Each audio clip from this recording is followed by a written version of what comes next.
भेड़िए के खेत से शकरकंदी चुराना कोई आसान काम न था, क्योंकि भेड़िया बहुत दबे पांव चलता हुआ आता और चोर तो पीछे से पकड़ लेता था। लेकिन खरगोश फिर भी हर रोज भेड़िए के खेत से शकरकंदी चुरा लाता। वो पहले एक बड़ी सी हड्डी खेत में दबा देता, फिर शकरकंदियां उखाड़ कर अपने थैले में भरता और टहलता हुआ खेत से बाहर चला जाता। भेड़िए को भी शकरकंदियों की चोरी का पता चल गया। एक दिन वो चोर को पकड़ने के लिए भूसे के ढेर के पीछे छुप कर बैठ गया और इंतजार करने लगा। कुछ देर में खरगोश भी वहां पहुंचा। उसने जमीन खोद के हड्डी दफन की और शकरकंदी उखाड़ के थैले में भरी और सीटी बजाता हुआ चल दिया। वहीं वो भूसे के ढेर के पास पहुंचा। भेड़िया झट से बाहर निकला और उसने खरगोश को पकड़ लिया। तुम मेरे खेत में क्यों आए? भेड़िया ने पूछा।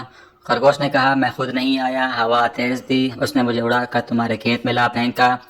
भेड़िया ने पूछा, फिर तुमने मेरी शकरकंदी क्यों तोड़ी? खरगोश ने मासूम सूरत बनाकर कहा, हवा तेज थी, मैं सहारा लेने के लिए शकरकंदी का जो पौधा पकड़ता वो जड़ से उखड़ जाता। भेड़िया खरगोश की चालाकी पर हंसा और बोला, ये शकरकंदियां तुम्हारे थैले में कैसे आ गईं? खरगोश ने मिस्कीनी से कहा, मैं भी इस पर गौर करता हुआ जा रहा था कि तुमने पकड़ लिया। भेड़िया चीख कर बोला, बस बस, अपनी बकवास बंद करो और कान खोल कर सुन लो, आज तुम्हारा कीमा पकाया जाएगा। खरगोश ने फौरन कहा, तुम भी कान खोल कर सुन लो, मैं तुम्हें एक राज बताने वाला था जो अब कभी न बताऊंगा। वो क्या है भला? भेड़िया ने इश्तियाक से पूछा। खरगोश होंठ भींच कर बोला, बिल्कुल नहीं बताऊंगा, बेशक तुम मेरा कीमा बनाओ या बोटियां उड़ा दो।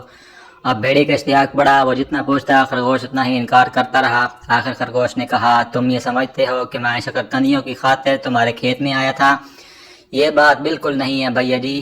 तो फिर भेड़िया ने पूछा। खरगोश ने कहा, मैं डायनासोर की हड्डियां लेने तुम्हारे खेत में आया था, मुझे मालूम हुआ था कि वो तुम्हारे खेत में दफन है। भेड़िया ने कहा, मैंने तो कभी डायनासोर का नाम नहीं सुना, पता नहीं तुम ये क्या जिक्र ले बैठे? खरगोश ने हैरानी से कहा, अरे तो क्या तुम डायनासोर का नाम नहीं जानते? भैया, जवान हड्डियों को खा लेता है, वो पहले अपने से सैकड़ों गुना ताकतवर जानवरों को मार गिरा सकता है। भेड़ी को खरगोश की बातों का यकीन न आया।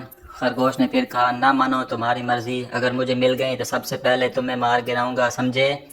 खरगोश ने लंबे लंबे सांस लिए और जल्दी से बोला, ओह ठहर न जरा, क्या तुम्हें भी कुछ खुशबू आई भैया?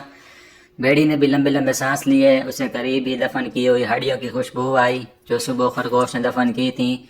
वो दोनों जल्दी जल्दी ज़मीन खोदने लगे। खरगोश ने अपने थैले में सब गोंद की एक शीशी निकाली और फिर करीब ही दबी हुई एक बड़ी सी हड्डी निकाली और चुपके से उस पर गाढ़े गाढ़े गोंद की शीशी और डेल दी और जल्दी से बोला, अरे ये रही, मैंने निकाल ली है।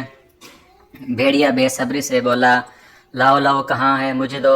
उसने खरगोश के हाथ से हड्डी छीन ली और चबाने के लिए उस पर मुंह मारा, लेकिन उसके दांत गूंद में गड़ कर जम गए और मुंह चिपक कर रह गया। भेड़िए ने खरगोश को इमदाद के लिए पुकारना चाहा, लेकिन उसके मुंह से कुछ भी तो ना निकल सका। बेचारा कभी एक हाथ हड्डी से खींचता, कभी दोनों हाथों से जोर लगाता।